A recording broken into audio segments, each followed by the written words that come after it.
Bonjour à tous, c'est Séverine, bienvenue dans mes vidéos.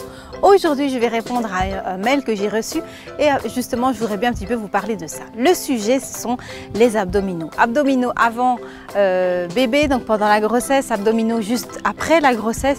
Qu'est-ce qu'on peut faire? Vous aviez pas mal d'interrogations et j'ai trouvé que ce mail que j'ai reçu était une bonne opportunité pour vous dire ce que moi je pensais et ce que je vous conseillais. Alors, mon mail, c'est donc coucou Séverine, j'ai suivi beaucoup de tes vidéos sur YouTube. En parenthèse, je vous mettrai de toute façon ce mail ici sur mon blog, etc. pour que vous puissiez le lire vraiment. Donc, elle suit mes vidéos, etc. Mais elle voulait me demander mon avis par rapport à mon expérience, vu que j'ai 3 enfants, et par rapport aux exercices que je conseillais pour les mamans qui viennent d'accoucher. Donc, le gynéco lui a dit qu'elle pouvait reprendre son activité, mais pas d'abdos jusqu'à 6 mois. Donc elle est un petit peu incertaine parce que dans beaucoup d'activités, les abdos sont quand même sollicités. Donc elle se demandait, mais alors est-ce que je dois vraiment rien faire du tout ou est-ce que je peux faire des abdos et qu'est-ce qu'on entend par faire des abdos? Donc elle me demande mon avis, elle me demande des idées de certains exercices et savoir si elle peut reprendre le sport. Alors reprendre le sport après l'accouchement, c'est une grande question. Il y en a qui sont pour, il y en a qui sont contre. Et ce qui m'étonne surtout, c'est que souvent on dit rien du tout. Ben oui, parce qu'en fait, une jeune maman, c'est bien connu, elle fait rien du tout, elle se repose. Parce qu'elle dort tout le temps et elle fait rien. Mais en fait, là, c'est ça que je me dis, mais ils vivent dans quelle réalité, ces gens? Parce que madame, maman, tout le monde, c'est pas vrai qu'elle va se reposer pendant 3 mois. Ce qu'on va souvent dire, c'est, on attend au moins 6 semaines avant de faire la rééducation du périnée et puis après, on fait les abdos. Donc pendant ce temps-là, en fait, tu glandes. Tu fais rien du tout, tu restes dans ton divan tout le temps. Mais ce n'est pas du tout la réalité. La réalité, ça va être qu'on va être beaucoup debout, qu'on va porter souvent très mal, parce qu'on va essayer de faire plein de choses à la fois. Même si on a un super mari extraordinaire comme moi j'avais, je vois bien que j'essaie toujours d'assurer partout. Donc déjà avec un, c'est pas évident, mais si en plus vous avez déjà 1 ou 2 autres petits bouts dans les pieds, c'est complètement illusoire de dire qu'on va se reposer et qu'on va attendre d'aller tonifier notre périnée. Alors dit reposez-vous, mais qui reste couché sur son divan tout le temps? Qui ne porte rien? Donc, qu'est-ce qu'on va faire dans la réalité? On va porter notre maxi-cosy, que c'est un véritable tudo bien souvent. On va essayer de porter un ici, d'arriver à s'occuper de l'autre en même temps. On va être mal mise. On va souvent avoir une très mauvaise posture. Et ça, moi aussi, je le vois sur mes photos. Des photos où j'étais complètement vannée parce que j'ai eu les troins vraiment coup sur coup. Et on voit que je suis assise avec des lunettes de soleil. La honte, je ne vous montrerai pas la photo. Je suis assise comme ça, avec mon gros ventre. Et ma première fille qui joue dans une petite piscine à mes pieds. Et en fait, je me tiens super mal. Et là, j'avais envie de me dire, mais Séverine, redresse-toi. Bon sang, arrête de pousser ton ventre en avant. Mais ça, on ne nous dit pas non plus. Donc, on nous dit de rien faire, mais on ne nous dit pas ce qu'il ne faut pas faire. Donc, ensuite, on va nous dire, donc, après, tu peux reprendre le sport. Ah ouais. Donc, si la fille, son sport, c'était du trampoline, elle va reprendre le trampoline. Mais la semaine avant, elle ne pouvait rien faire du tout. Donc ici, ce qui m'énerve un petit peu, c'est justement cette non-information. Parce que avant, donc pendant la grossesse, on va nous dire « Ah, faut éviter de trop rouler, c'est pas bon ». Oui, sauf que quand on a accouché, on va aller montrer notre bébé partout et on va rouler. Ce qui n'est pas non plus logique parce qu'il faut bien se rendre compte qu'on a eu notre bébé, notre intérieur, je veux dire, il n'est pas comme il était juste avant la grossesse. Il y a tout qui a été chamboulé. Les intestins ont été bougés, on a quand même l'utérus qui essaie de revenir en place et on va rester pendant des kilomètres avec cette petite vibration de voiture qui n'était pas bonne il y a 15 jours, qui maintenant tu peux te taper tant que tu veux, autant de kilomètres que tu veux, c'est pas grave. Ça non plus, c'est pas bon. Pourquoi est-ce qu'on nous dit pas non, évite de rester trop dans les voitures, c'est pas trop bon, ça fait un poids, ça risque de peser vers ton périnée. Essaye de te redresser, essaye de bien te mettre pour l'allaitement. Ça, heureusement, il y a des sages-femmes qui sont battues là-dessus, il y en a d'autres aussi, hein. Mais c'est vrai que les sages-femmes ont fait beaucoup parler de ça, des meilleures positions à l'accouchement, à l'allaitement, pour ne pas être mal mise. Parce que pareil, c'est vrai que moi je vois bien qu'avec mes 2 plus petits, pour le 3e, j'étais souvent très mal mise et je projetais comme ça ma tête en avant. Ce qui est mauvais, parce que toute notre colonne va en pâtir et tout notre corps va en pâtir. Alors, ce que je vais plutôt pouvoir dire, ça va être première chose, premier conseil, pense à bien te tenir. Quand tu sors de la maternité, pense à essayer de remettre les mêmes règles que celles dont je vous parle tout le temps dans les vidéos. Essaie de te tenir étiré, essaie de ne pas rester trop debout. Pourquoi s'il y a 15 jours tu ne pouvais pas rester debout et maintenant tu peux rester debout? C'est pas logique. Essaie de rester assise, de bouger un petit peu, d'aller éventuellement marcher, de penser à se coucher de temps en temps, etc.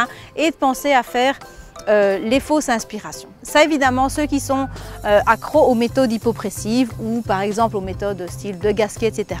commencent à être plus au courant là-dessus. les manœuvres hypopressives, donc vraiment aller faire rentrer le ventre et bien faire remonter le diaphragme et aller tonifier le périnée, c'est génial pour faire revenir vraiment les organes en place. Alors on ne va pas le faire n'importe où. Ça ne veut pas dire qu'on ne peut rien faire, ça veut dire qu'il faut être prudente. Donc vous allez plutôt le faire quand vous êtes couché sur le dos. Essayez de bien ressentir votre corps, de bien faire attention à ne pas pousser vers le bas. Vraiment essayez de faire remonter le diaphragme, remonter ici au niveau du périnée, faire rentrer votre ventre. J'ai une de mes collègues qui vient parfois dans certaines vidéos qui a fait ça, qui a couché de manière, à sa manière on va dire. Donc si les sages-femmes n'étaient pas d'accord, elle leur a dit qu'elle voulait de toute façon accoucher de côté, etc. C'est une manière de penser, on aime, on n'aime pas, c'est pas ça le sujet. C'est qu'elle était à peine avec l'expulsion du placenta, qu'elle était déjà en train de refaire ses respirations et de retonifier son ventre. Pourquoi? Pas parce qu'elle voulait être méga bien gaulée dans 15 jours, tout simplement parce que le fait d'aller bien respirer va bien oxygéner les tissus. Parce que le fait d'aller faire ces manœuvres comme ça d'hypopression va aider justement à la contraction de l'utérus aussi pour pouvoir revenir en place et donc va l'aider à retrouver un corps dans lequel elle se sent mieux, dans lequel elle doit être moins prudente. On dit donc qu'il faut attendre pour reprendre le sport, se refaire une remise en forme. À croire que la remise en forme, en fait, elle ne porte que sur le ventre. Donc on va simplement faire ça, mais ce n'est pas vrai. Donc quel est mon avis là-dessus? Je pense qu'il ne faut pas trop attendre. Je pense que déjà faire comme je vous disais que ma collègue faisait, donc des bonnes respirations, aller solliciter les fausses aspires, rester cool. On ne va pas essayer de faire beaucoup de trucs debout, on ne passe pas dans du gainage, il n'y a absolument pas question de ça. Mais dès les premières semaines, dès les premiers jours, certaines font déjà simplement les expirations avec le ventre qui rentre sans pression. Ok, à l'inspire, on relâche. Ça, vous trouverez des vidéos sur ma chaîne, vraiment des choses soft, où vous ne sauriez pas vous faire du mal. Si vous avez le moindre doute, vous demandez à un kiné, qui va peut-être vous dire « faut attendre », vous demandez quand même, qui vérifie que vous ne poussez pas. Il y a un test qu'on peut faire avec le poing, qui est moins invasif, on va dire, qu'avec une sonde, avec le poing simplement posé contre le périnée, ok, qu'on sent déjà que si la personne à l'expire, on sent que ça pousse contre le poing, c'est que ça pousse, ok? Si vous allez imaginer qu'en fait le poing, vous essayez vraiment qu'on ne sente rien du tout. Donc vous pouvez faire ce test-là avec un kiné ou avec un coach qui est bien formé là-dedans et avec qui vous avez assez d'intimité. Ça se fait tout habillé, hein, c'est simplement sentir si on ne pousse pas. D'accord? Donc vous pouvez faire ça très tôt. Il y a aussi des postures que vous pouvez faire. Par exemple, monter simplement les fesses, donc le demi-pont des épaules couché sur le dos, expire, tire le coccyx entre les fesses et monte. Pourquoi est-ce que c'est bon? Parce que votre bassin va se retrouver là au-dessus. Vous allez donc avoir une décharge au niveau des abdos, vous allez avoir une bonne tonification du dos parce que votre dos il a quand même pas mal trinqué et vous allez avoir aussi une décharge au niveau du périnée. Vous avez aussi les postures de yoga style le chien tête en bas que vous pouvez faire tout de suite et ça pour moi c'est déjà style d'une remise en forme parce que ça va vous réouvrir les épaules, etc. Je vous montre. Je crois que si on doit choisir un mot là-dedans ce sera le mot bon sens, d'accord? Donc je dis que oui, je trouve qu'on peut refaire des petits exercices comme ceci. Donc bien se tourner par le côté, faites attention à tous ces petits détails, ne vous couchez pas n'importe comment. Ok, et je vais tirer le coccyx entre les fesses et monter. Ok, vous voyez qu'ici toute ma chaîne postérieure est tonifiée. J'ai aussi une décharge, mon ventre j'ai l'impression qu'il est tout creux, d'accord? Je vais avoir une décharge au niveau du périnée, une décharge au niveau des abdos. Ok, et je réouvre mes épaules à nouveau. Je peux enfoncer mes épaules dans le sol et redescendre tout doucement. Ok, maintenant est-ce qu'il faut aller le contracter, le périnée en starter? Ça c'est vrai que c'est peut-être tôt. Là je ne voudrais pas m'avancer parce qu'une maman n'est pas l'autre. Il faut voir si vous avez déjà fait ce type d'exercice avant, etc. Si vous savez bien le faire. Donc ça, je ne m'avance pas trop là-dessus. Bien qu'a priori, le périnée, il faudra bien le travailler. Mais bon, on va plutôt chaque fois essayer de faire attention à la posture et aux décharges. Je décharge. Et là, je retonifie quand même déjà un petit peu mes fesses, okay, et mes abdos. Pour le second, c'était le chien tête en bas. Je me tourne par le côté. Je rattache mon micro. Hop. Et je vais me mettre dans la pose de l'enfant. Okay. À l'expire, je monte les fesses vers le plafond. Si je reste là, c'est pas grave. Ce qui compte, c'est d'avoir un petit angle ici, au niveau du ventre. D'accord? Si vous êtes là, avec les jambes tendues, là, ça ne va pas. Parce qu'il n'est pas question de reprendre le gainage maintenant. C'est super important d'être vraiment plié en deux. Alors bon, ici, j'ai pas la superpose, ok? Normalement, je serais comme ça. Mais je dois vous parler, donc j'enlève ma main. Donc ce qui compte, c'est d'avoir ce petit angle, comme si vous veniez mettre un point ici et vous deviez serrer votre poing entre le ventre et les cuisses. Si ça tire dans les jambes, on plie.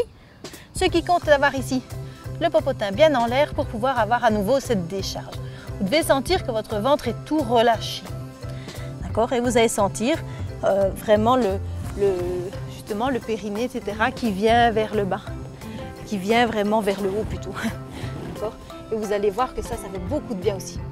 Pour que ce soit plus structuré, je vous ai mis sur mon blog des petits programmes, un petit programme très simple, avec ce que je vous conseillais comme exercice pour les premières semaines et puis par la suite donc pour que ce soit vraiment évolutif.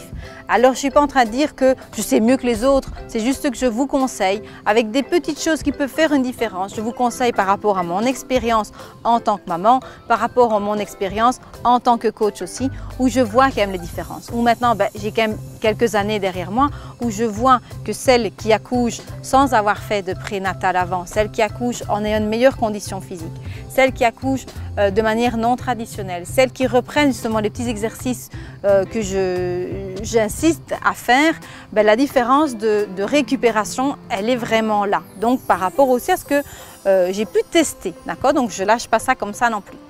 Et alors là aussi, donc, je voulais juste rebondir encore là-dessus par rapport au prénatal. Ça aussi, si elle voit la vidéo, mon élève va se sentir visée. Donc on a une élève qui est venue en tout début de grossesse parce qu'elle a souvent mal au dos. Alors elle est esthéticienne et dans son boulot, elle est souvent mal mise pour faire des massages, des soins, elle est penchée en avant, c'est quelque chose dans ce boulot-là, on me le dit souvent. Donc elle s'était dit, je vais aller renforcer mon dos, mes abdos pendant ma grossesse pour pouvoir arriver à aller plus loin dans mon travail et à gérer justement cette douleur, etc., sa posture. Alors un jour, elle me sonne, elle avait vraiment à peine commencé. Elle me sonne, toute perdue, elle est allée chez son ostéo et elle me dit, écoute Séverine, l'ostéo m'a dit qu'il fallait que j'arrête la gym. Je dis, ok, c'est vrai, quand on vient d'aller chez l'ostéo, quand on a mal au dos, en général, on attend 2-3 jours et son cours tombait le même jour que l'ostéo. Je dis, ok. Puis elle me dit, non, il m'a dit qu'il fallait que j'arrête vraiment. Je dis, est-ce que tu lui as dit qu'on n'était pas en train de faire du fitness ou des choses mal conduites, que c'était posé et réfléchi, parce qu'en plus, donc, on a les cours de posture, plus des cours donnés par une sage-femme. Bref, c'était quand même bien encadré. Et alors, donc elle me dit, écoute, de toute façon, j'ai chez la gynéco et je vais lui en toucher un mot. La semaine après, elle revient au cours. Elle me dit, j'ai vu ma gynéco qui m'a dit qu'il fallait absolument continuer les cours, que c'était super bien justement de garder bon tonus au niveau de mon dos, de faire attention à mes abdos, etc. Et à ma posture pendant ma grossesse, elle m'a encouragée à venir. Mais j'étais retournée encore chez mon ostéo. Déjà là, je me dis, tu vas 2 fois en quasi une semaine. Je trouvais ça bizarre, mais bon. Je suis retournée chez mon ostéo qui m'a dit que de toute façon, même si le travail était bon, ça ne servait à rien du tout. Parce que les abdos allaient de toute façon tout lâcher.